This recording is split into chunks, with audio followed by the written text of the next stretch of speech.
Hey guys, on the ground in Sydney. Next stop is Melbourne. Just quickly show you some of this. Over here, so there's the EFIS control panel. This is the MCP as we call it. Modes control panel, MCP. And this is the display select panel. Now the display select panel allows us to select the different synoptics for the different systems. And we see those represented here on the lower ICAS. Before I select items on the display select panel, we have here hydraulic quantities at the top, pressures, all varying of course, and below them is the hydraulic fluid quantity temperatures.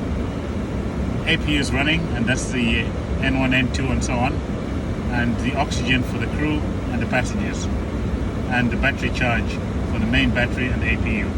And we also have an airport map database which tells us the database is valid until July the 15th of 2020. Anyway, the display select panel here allows us to select the different systems and we can look at them. So this ENG is engine. If I press that, see what happens for the engine here, N2 fuel flow. Obviously the engines are shut down and there's no oil pressure or temperature showing. The oil quantity will show because obviously that will give us an indication of the oil quantity, and below that is the vibration. Coming back up here, electric, that's the electric system, generators, bus systems, and the bus tie link. Go to fuel, select that, fuel system, reserve, main 1, 2, 3, 4, and the center tank as well. Back up there, ECS, that's the environmental control system. That tells us the temperature in the different sections of the cabin. That's FD means flight deck, upper deck, and the crew rest area. That's the actual temperature that's in there. Forward, aft, bulk, cargo door, and the main deck temperatures as it stands now. Got one air conditioning pack working at the moment. That's why you see the green from there. Air conditioning packs are up here. Here they are, 1, 2, 3. So come back here, this flight control.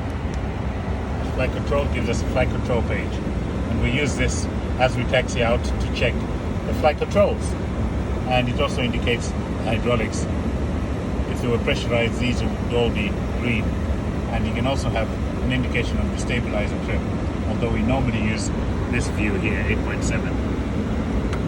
It's also represented on the flight control page. Come back up here, hydraulics.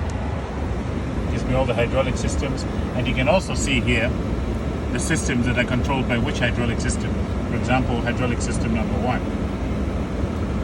feeds inboard trailing edge shaft, body gear, autopilot C, left outboard elevator, nose gear, steering, and so on, and also a little bit of the left outboard aileron. System 2 correspondingly powers the autopilot, right autopilot, spoiler 2, 3, 10, 11, yaw damper, and so on. So we can also use this to see what systems are powered by that particular hydraulic. Up here, come back, doors, to show us what doors are open. So the nose cargo door isn't. The amber is the entry door at the front, forward cargo door, side cargo door at the back, and the aft cargo door, the bulk isn't open either. That's where we see that. Come back up here, the landing gear, press that. That's the gear, and that gives you the gear pressures and the corresponding temperatures that came up after we landed, and then the gear doors are closed once the gear is down. This is the nose gear. It doesn't have any brakes on it. That's why you don't have any actual brake temperatures on it, because there's no brakes on the nose gear. Come back up here, just an info page, and then that's the checklist page. If I press that, it gives us the checklist. Ready for the next flight, pre-flight checklist. Yeah, right? Yep. Ready? Yep, that sounds right. Yeah, is that right? Yeah, that's right. Good. All good. Good. So anyway, that's some information for you on the 747. Later.